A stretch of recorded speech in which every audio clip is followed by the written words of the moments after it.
Welcome, everyone, to the Pearl and the Echo podcast. We're so excited that you are joining us today. I'm Dori Sim, and with me, as always, is Jim Rajan. We are going to start, as we always do, with 3 deep breaths. I know I need them. So let's go ahead and breathe in through the nose and out through the mouth.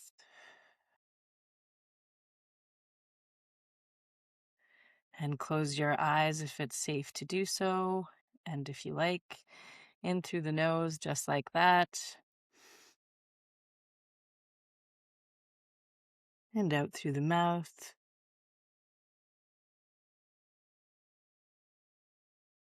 And one last time, take the biggest breath you've taken today.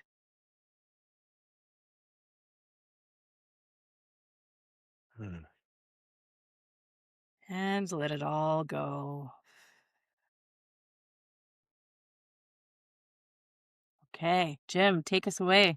Wonderful. Thank you, Dori. Yes. I picked this quote, and it actually comes from a kind of longer poem that's about 8 lines long, and it comes from J.R.R. Tolkien of Lord of the Rings, and the quote or the poem is about Aragorn, who starts off as a nomad guy who's all hidden, sitting in the corner of an inn, and he, in the end of all of the stories, he finishes up as the king. And it's a really nice quote, and I use the second part of it a lot, but both parts are really nice, and it goes like this: all that is gold does not glitter. Not all those who wander are lost. Let me go through it again. All that is gold does not glitter, and all those who wander are not lost. And I think it's really apt. I love the first part, especially in the modern world where everything is about who's got the biggest Lamborghini and how bright and shiny it is and how much money we've all got and how many followers we've got on Instagram and who's the special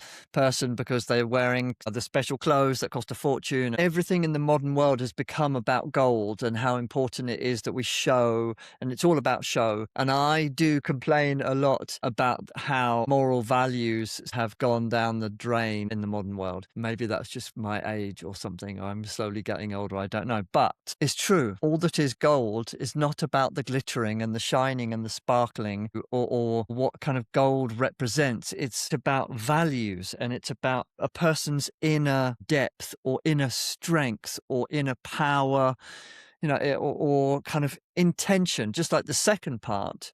Not all those who wander are lost. We don't have to be driven and focused and look at me, look at my career path. Haven't I got a special, wonderful career where I started here and I ended up there? And aren't I like Mr. or Mrs. Fantastic in my life because I've succeeded and everyone else has failed? Again, just because I don't necessarily look like I'm succeeding or winning or have a quest or a path, it doesn't mean I'm lost. Really, it's up to each person to live their experience of life, isn't it? Of living their own life experience. And we forget that, and we get so duped by how many followers you've got or how much money you have or all these keeping up with the Joneses kind of things that we forget we're even alive half the time. And I know for a fact, I work with people who are very successful, and they're generally not the happiest people in the world. And also they're generally the people who just sell their soul to the devil in one way or another. Often when you have people who just live a simpler existence and don't care for shiny things, there's real depth. Of course, I can't generalize. And also, there is everything in everything. There's all kinds of people in all kinds of places in this world. Mm-hmm.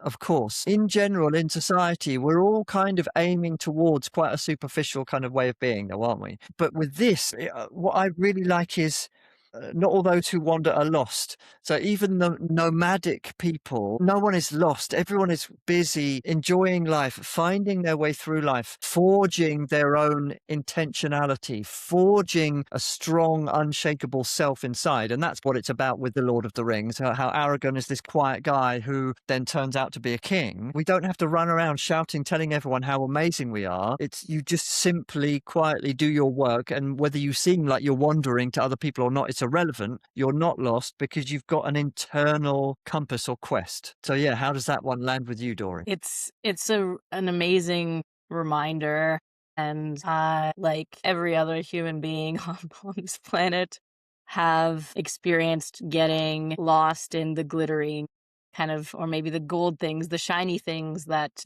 look shiny but aren't really glittering in the way that I need them or want them to. And it's interesting because there's been times when I have felt lost because I'm stuck in a place where I'm trying to chase the gold, right? Or trying to do what I think society wants me to do, even though that's not what I really want to be doing. And so then we start to wander, sometimes by choice, sometimes by circumstance. And what was this place that I was in a few years ago, which was a really dark place, where my mental health was just in bad shape. I was very depressed, just not functioning. And it was part of this. It was because I was doing what I thought I was supposed to do. I was staying in a job that wasn't serving me, but it was paying the bills. And so we have to stay in it, even if it's making us sick. It had nothing to do with the job itself, right? It was maybe just the way I was approaching it in this really intense way, where I cared so much about the people I was interacting with and so much about the outcomes of those interactions and the work itself, that I wasn't creating that healthy boundary, when the day was done, to decompress and to do things that are filling my cup. And so, yeah, so then you can feel lost. I feel like a lot of folks are going through the motions, and we've talked about this before, and are Yeah. in careers or in jobs that they don't enjoy at Yeah. all. And Yeah. then when they start thinking about stepping out of that, it's terrifying because, like you said, this idea of like, oh, I've built this entire career and now here I am at like the pinnacle of my career, where, people would feel so lucky to be in my position in this prestigious role at this place, but they're miserable. Like Yeah. they're miserable. And you might talk to your peers about, like, hey, I'm thinking about doing this totally different thing, and your peers might be like, what? But here you are at the pinnacle. And we're all, your Mm. colleagues might be like, but this is what we do, like, this is our job, it's important work. And and if you're not feeling that spark anymore, or you're just struggling to get through the day and the week and the month, then something needs to change. And my fear, because I've experienced this, is that the only way that the people around you are accepting of that change, or of you wanting to make that change, is if you are so sick that you have, like, that Mm. it's literally like killing you in a way, that Mm. then you have to make the change, right? Because otherwise, anytime I've asked that question to like peers and family members and friends, it's always like, well, do a side hustle, like do it on the Yeah. side, do it on top of everything you're already doing. And then if it takes off, then you can focus on it. But the Mm. thing is, it's not going to take off. I mean, sometimes it does if you really, again, kill yourself and burn the candle at both ends, and really just, or maybe you're really disciplined and it's the only other thing you do. It can be successful. A side hustle can be successful. But then, like, imagine what it would look like if you did it full time, if you put all of your energy into that thing, into what you think is your life's purpose. It would be totally different. But it's so socially unacceptable to go wandering like that. And not only is it socially unacceptable, it's also like we're confined by society's systems, because, you might have a mortgage. You have like electricity bills to pay, you have to pay for the internet, you have to, like all these Yeah. things. You need income to do all these things. And so it becomes so hard to kind of lift the veil of, I feel, what this quote is trying to tell us. And then once you can see past the fact that we live in like a late stage capitalist society, it becomes, and you need to act, right? Because it's, we all have to act in a way that moves us beyond this current reality. That's the part that becomes so hard, is taking that action. And so, Yeah.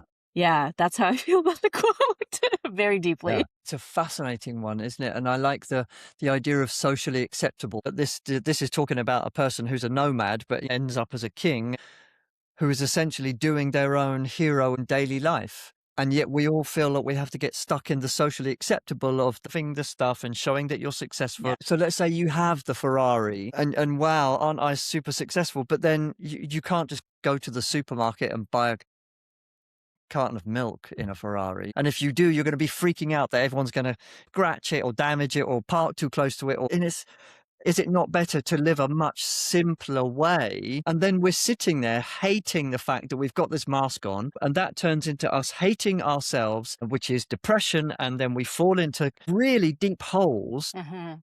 because we're not living a reality. We're living a lie. And then we look around and think that everyone else is fine and they're all happy, but very few of them are happy because they're all stuck with their own Ferrari parked outside the supermarket thing. Yeah.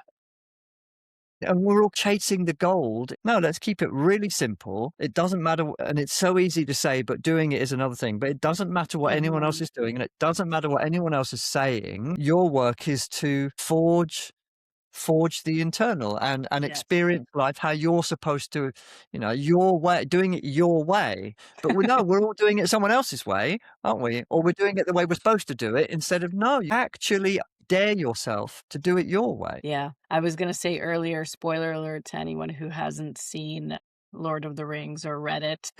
We're revealing a major plot line here, but I think that's okay. And Yeah, if exactly. you haven't, just go watch it. And Yeah. I won't get into my thoughts on Lord of the Rings versus Harry Potter here because I don't want the internet coming after us. But yeah, it's so true. And so to me, when I read the quote, okay, so we're looking for the glitter instead of the gold. And to me, you can find that in the smallest of moments. On the weekend for me, Yeah. I was in a park near where I live. It's one of the bigger parks, and it was wonderful. You know, you're in forest.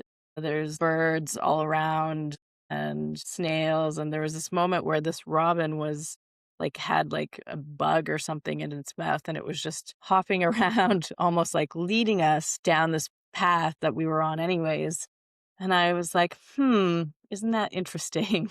And and typically I would be like, oh yeah, this bird is just being weird. But then I was like, no, there's more to this than just a bird with a bug in its mouth. I feel like it was kind of saying, seize the moment, like and live your life, like live the Mm. way that you want to live, do the things that you want to do, say them when you want to say them, and forget what everyone else thinks. Because I'm the kind of Mm. person that sometimes if I'm not sure about something, I will ask those closest to me, like, hey, I'm thinking about doing this. What do you think? And, people have different opinions on that. And I usually get different ideas about what that next step should be. But in Mm. my gut, somewhere, I know, I know what the answer is already. I don't need to seek that advice. And so I felt like this bird was just like, go for it. You already Mm. know what to do. Yeah. So it was, and that's like a magical little moment that Mm. is free. It costs $0 to go to the. Yeah. Yeah, and yeah, but that's it. And we're chasing all these things that don't really mean anything anyway. And then how many people get to the end of their life and they're just incredibly unhappy because they didn't really go in and experience things. I'm having lots of conversations with people whose kids have just finished school and they're thinking about going to university and they're saying, well, maybe they'll take a year out and go to India or go traveling. Or, yeah. Before you get stuck in the rat race, go and experience life. Yeah. Exactly. Yeah. Yeah. And it's Mm. and it's to me that's so important. I tried to do that when I finished university and I was lucky enough to go on a trip. It wasn't for a whole year, but it was more than a month. And but part of me wanted to take a year off because I Mm. was like, I don't really know what to do. And I Yeah. don't think 20-year-olds know what to do with their lives. It's really, how can you ask someone whose brain isn't fully developed yet what they want to do with, with their life?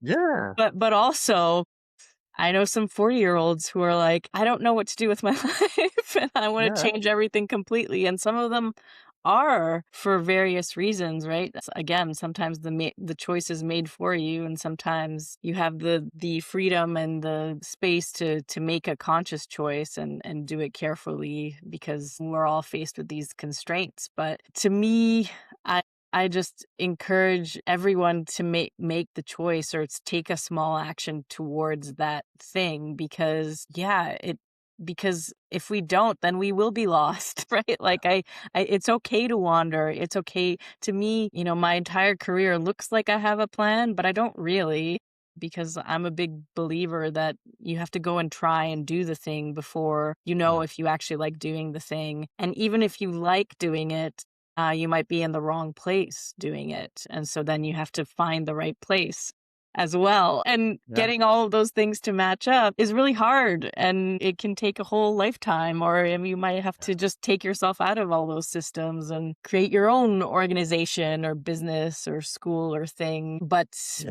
But I think, there's a real power in community, and I think chasing after gold and status and prestige is it's an individual ego-driven game that we've all been sold as the status quo and the thing that we should all be doing, and I'm done.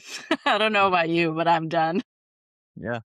Yeah, me too. It's interesting because even those people who seem like that they get it and if you look at someone's life, you're like, well, that was an obvious progression and they got here and wow, they're successful. But I often sit there and think, yeah, I still don't really know what I'm doing and I'm hoping it all goes well, but I have no idea. I am just as lost as everyone else is, but I kind of see where I want it to go. It might not go where I want it to go and it might not go how I want it to go, but there's an intention there, which is what Exactly. this quote is about. It's like, right, I've got no idea how this is going to go. Yeah, but I intend to bring value to this world, or I intend to live in a morally upright, upstanding way, or I intend to create community. Yeah. So Exactly. I'm going to read it again. I'll read it one more Please. time. So it goes like this. All that is gold does not glitter. Not all those who wander are lost. So yeah, thank you so much. Please subscribe wherever you're listening to, seeing this.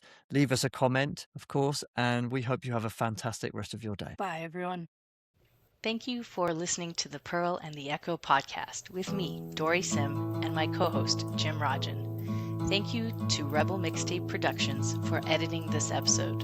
If you like what you heard, like, subscribe, and share with those in your life that matter most.